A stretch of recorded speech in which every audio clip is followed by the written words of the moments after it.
Would I ever reconsider letting someone back into my life after they had tried to disrupt my marriage? I never imagined I would, yet here I am, having done just that. Let me provide some context. My mother-in-law, Madison, was never fond of me. It wasn't anything personal. She was overly protective of her son, Raymond. After her husband left her when Raymond was only 3 years old, she became overly attached to him, which was quite unhealthy. Raymond realized this, but Madison was still his mother, and he tried his best to keep her from getting upset.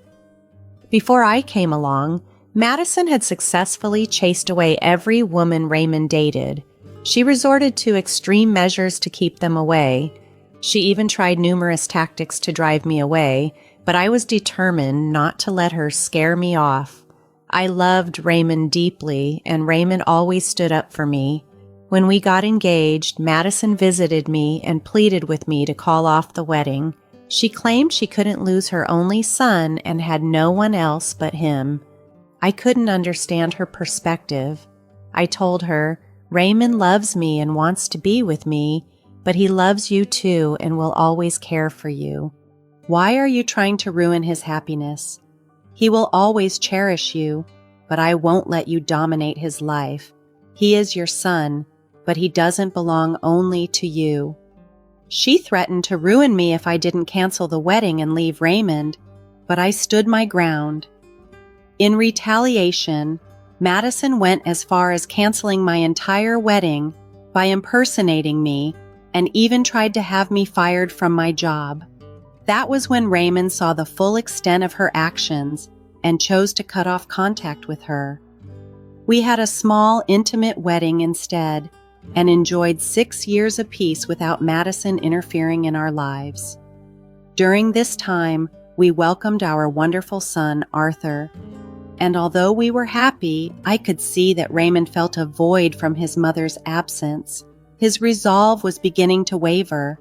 I sensed Raymond would relent eventually, and sure enough, when Madison reached out on a new number, begging for forgiveness, he couldn't hold back his emotions.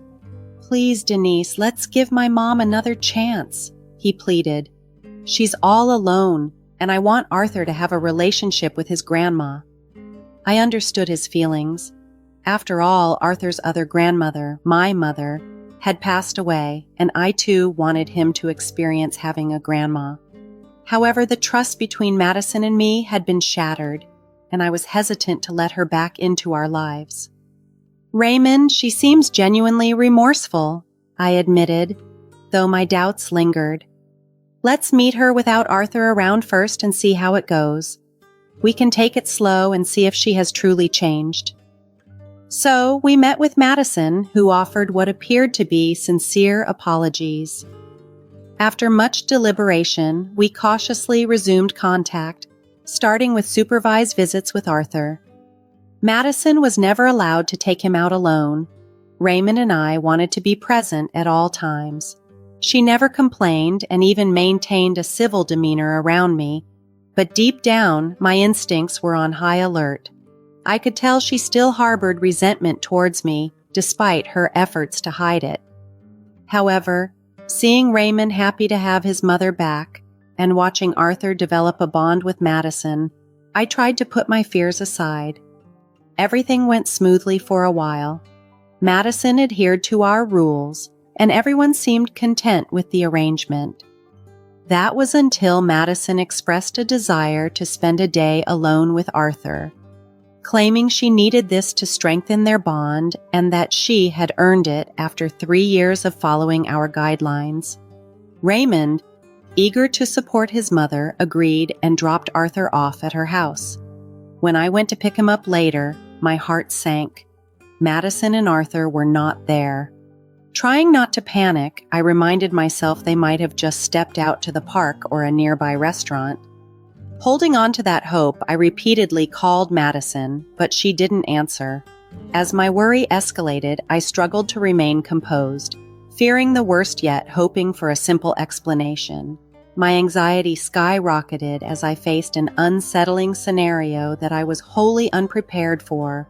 When Madison finally answered the phone, I blurted out, "Madison, where on earth are you? I came to get Arthur, but neither of you is here and your house is locked."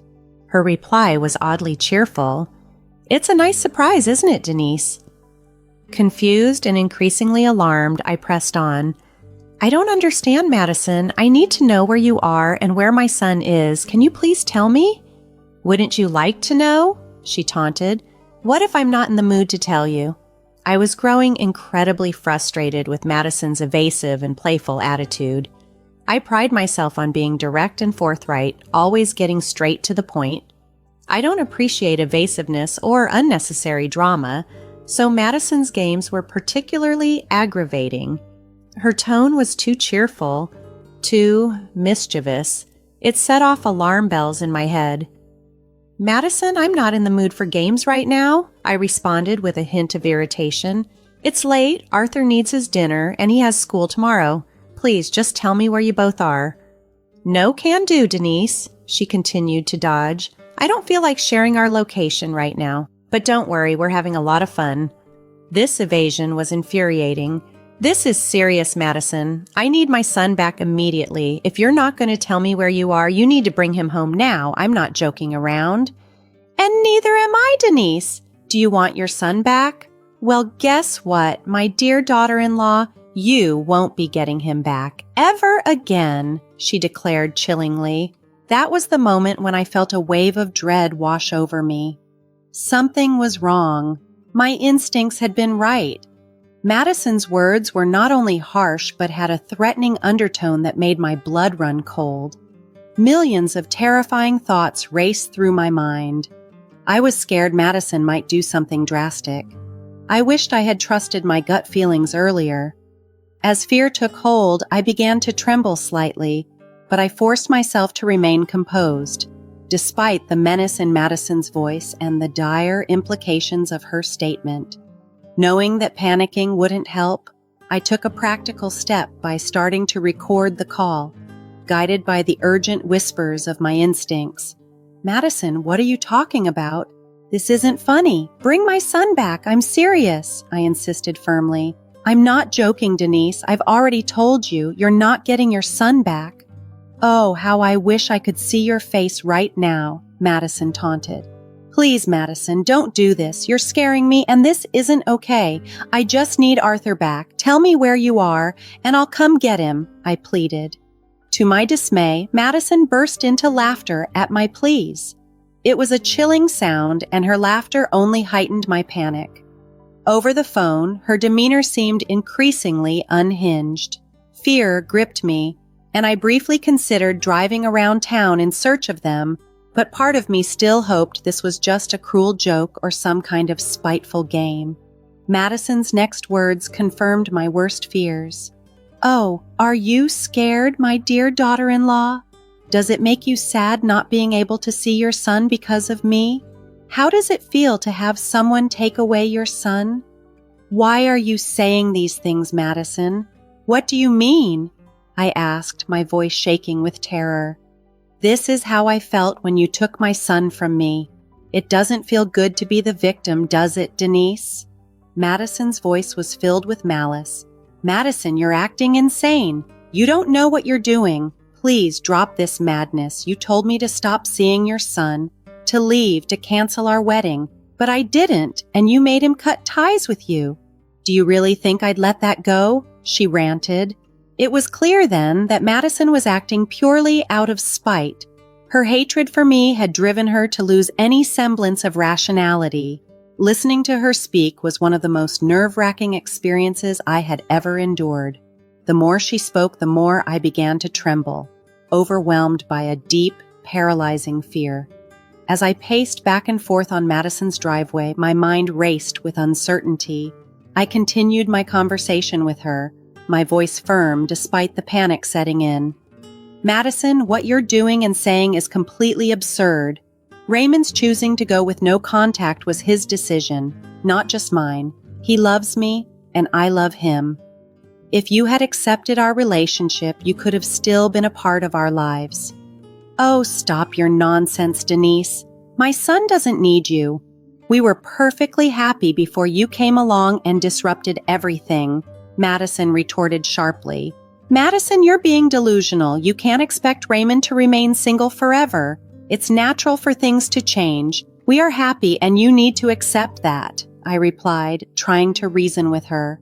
I don't care if you're happy. I'm not, and that's what matters. I've asked you repeatedly to leave us alone, but instead you took my son away from me. So I took action. I took your son just like you took mine.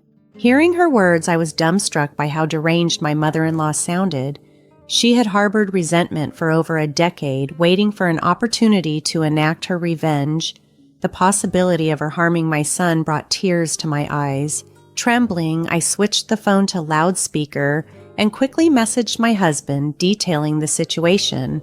Meanwhile, I tried to engage Madison further, hoping she might inadvertently reveal their location. Madison, please, this has to stop. You're upset with me. I get it, but leave my son out of this, I pleaded. Oh, please, I'll do whatever I want. You took my son, so taking yours is only fair, she responded coldly. Think about Raymond. You love your son, right? What you're doing now will only push him further away. He'll resent you for this, I countered, trying to appeal to her maternal instincts. Raymond will come around, he always does. Soon it'll be just him, me, and my grandson, and we'll be happy without you, Madison declared confidently. You're wrong, Madison. Raymond will never forgive you for this. He's already left his office and is trying to find you, I informed her, hoping to shake her resolve. It won't do him any good. He won't find me or Arthur. I'll reveal our location when Raymond realizes he made a mistake by marrying you, she replied, her tone mocking. Fed up with her games, I threatened. Enough, Madison. Tell me where you are or I swear I will call the police. Madison's laughter chilled me to the bone. It was clear she had meticulously planned this and wasn't afraid of getting caught. Good luck with calling the cops, Denise. It won't do you any good. What do you mean? What have you done with Arthur? I demanded, my voice breaking as fear and frustration overwhelmed me. As I stood in Madison's driveway, my heart racing with fear, Madison's chilling words echoed through the phone. Denise, I'm not even in your state anymore, so calling the cops won't help you much. By the time they find me, we'll already be gone. Her words were a blow. What is wrong with you, Madison? You need serious help. You're acting psychotic. That will never happen, Denise. It's only a matter of time before Raymond comes back to me. Arthur loves me too, and I'm sure we can convince him to live happily without you. You took one person from me. I'll take two from you, Madison retorted with a twisted logic that sent shivers down my spine. My thoughts spiraled into panic. Meanwhile, Raymond had rushed to the police station to file a report. As I tried to glean more information from Madison, my worst fears were confirmed when she revealed that she had taken my son out of state. My heart shattered, enveloped by a frigid wave of dread. I prayed desperately that Arthur would remember everything I had taught him about safety. Just as I was on the verge of breaking down, a loud banging noise erupted from the phone. I could hear my son's voice, muffled but distinct, arguing with Madison. What's going on, Arthur? Why have you locked yourself in the bathroom? I know you tried to kidnap me and you want to take me away from my mom. You lied, saying my parents wanted to surprise me. I heard you on the phone saying you won't take me back to them. Arthur's brave words cut through the tension. Don't be such a child, Arthur. We're having fun, right? Your dad will be here soon, and then the three of us can have a good life here. We don't need your mother anymore. Madison tried to coax him out, her voice a mix of manipulation and desperation. Hearing Arthur's resistance gave me a sliver of relief. He was okay and resisting Madison's manipulation. It was evident that he had realized her deceit. The rage within me boiled over, and I longed to confront Madison directly for her betrayal and manipulation. Madison was momentarily distracted, trying to persuade Arthur to leave the bathroom. I seized this opportunity to shout into the phone, my voice filled with both determination and maternal fear. Arthur, Mommy is here. I promise you, your dad and I will get you out of this. Please be brave for me. Madison scoffed, dismissing my pleas with cold disdain. There's no use trying to make false promises to your son, Denise." But her words fell on deaf ears as my focus remained solely on reassuring my son, fueled by a mix of hope and desperation. In this tense standoff, Madison taunted confidently, "You and I both know he will stay with me from now on. There's no way you'll ever find us." However, Arthur's voice came through, clear and composed. "Don't worry, Mom. I'm okay. I called the police on the hotel landline just like you taught me. They'll be here soon. I'm still on the phone with them." Holding the cordless phone, he had managed to lock himself in a safe place. Hearing Arthur's words brought a wave of immense relief. The shaking in my legs began to subside, replaced by a deep sense of pride. My son hadn't forgotten the safety lessons I had taught him. Despite his affection for his grandmother, he recognized the danger she posed and took intelligent action. My boy was both clever and brave. Locking himself away and alerting the authorities was exactly the kind of quick thinking we had talked about. As I continued to reassure and encourage Arthur over the phone, Madison became frantic. "What did you do, you little devil? You called the cops on me?" she screamed. "Arthur, I'm your grandmother.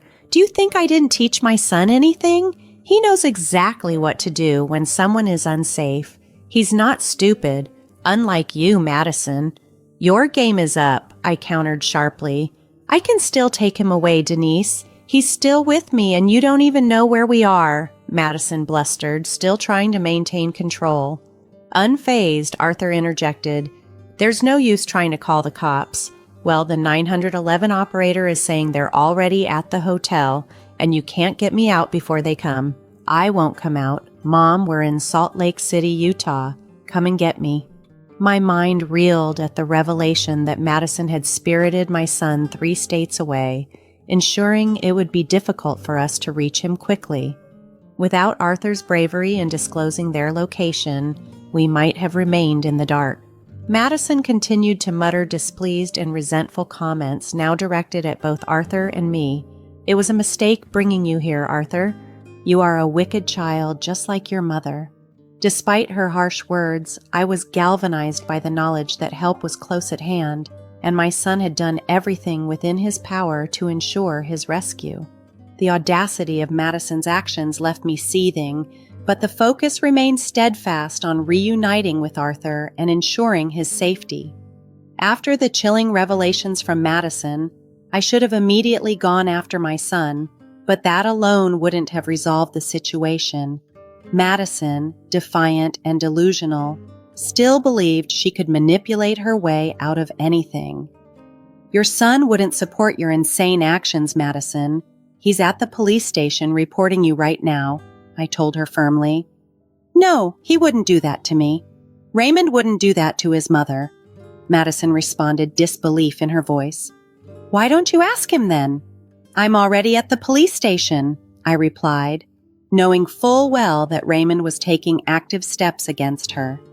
At that moment, Raymond, who had been at the police station just a few blocks from Madison's house, arrived. He looked both angry and worried. Throughout this ordeal, I had been texting him updates, including how Arthur had bravely protected himself. Our immediate goal was to keep Madison distracted until the police could intervene directly at her location. I handed the phone to Raymond as soon as he approached. His anger palpable, he confronted his mother. "Mom, what have you done? How dare you kidnap my son and think I would support this? How could you do such a thing? Why are you so angry with me, Raymond? I just wanted my son back. I wanted you back. So I did this. I didn't hurt Arthur. I just wanted to teach your wicked wife a lesson." Madison tried to justify her actions. "Don't you dare insult my wife and try to justify your actions, Mom. You are the wicked one here and no one else. After what you did today, I regret ever letting you back into our lives," Raymond retorted sharply. "How could you say that to me, Raymond? I'm your mother. I should come first in your life. Your wife has poisoned you against me," Madison pleaded. "That's it, Mom. I don't want to hear another word from you. The fact that you won't even take responsibility for your actions says everything I need to know. I have already filed a police report and will be pressing charges against you. You're going to jail, Raymond declared, his voice firm and resolute. You want me to go to jail? Madison's voice cracked a mix of shock and defiance. Absolutely, Mom. You're going to pay for what you tried to do. You're never getting forgiven. We will be filing a restraining order, and don't even think about coming back into our lives again. You are dead to me, Raymond stated, his anger reaching its peak. Raymond's fury was a clear sign of his absolute resolution. The trust and bond that might have been salvaged had been irreparably broken by Madison's actions. He was prepared to ensure justice for his family.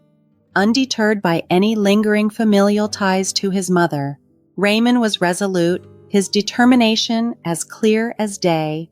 He was ready to see his mother face legal consequences for her actions, regardless of the pain it caused him. I couldn't help but feel a surge of pride for my husband as he stood up to his mother, ensuring she faced serious and deserved consequences for her betrayal. Madison, on the other hand, was overcome with despair. As the police finally stormed into her hotel room, her demeanor shifted dramatically from defiance to desperation. She cried and pleaded, begging us to intervene on her behalf, claiming she had made a mistake and would never repeat it. However, her pleas fell on deaf ears. The time for mercy had passed.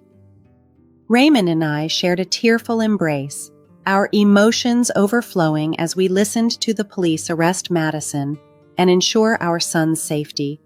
It felt like the end of a long, nightmarish ordeal. Following Madison's arrest, the police took Arthur to the station to ensure his safety until we could get there. We immediately booked a flight to Salt Lake City, Utah, to reunite with our precious son. When Arthur was finally back in our arms, tears flowed freely from all of us. We reassured him never to let him out of our sight again and praised him for his bravery and quick thinking during the ordeal. Once the police confirmed they no longer needed our presence in Salt Lake City, Utah, we returned home. Madison, having spent most of her money on her impulsive actions, was unable to post bail. We had informed the entire family about her deeds, and shocked by her actions, they too chose to sever ties, leaving her without anyone to turn to for help. In court, Madison appeared remorseful, perhaps finally understanding the full extent of the damage she had caused. However, it was too late for regrets. The judge, unswayed by her remorse, sentenced her to 6 years in prison after a psychological evaluation revealed no severe mental health issues, confirming that her actions were those of malice, not madness. Raymond and I felt a profound relief when we heard the sentence. We secured restraining orders to protect our family in the future, determined to maintain them as long as necessary. To help him cope with the trauma, Arthur began therapy, and thankfully, he remained the joyful child he had always been. Our family was finally free from the toxic influence that had loomed over us. Back in the safety and comfort of our home, we could now look forward to rebuilding our lives and cherishing each moment together without the shadow of Madison's manipulation.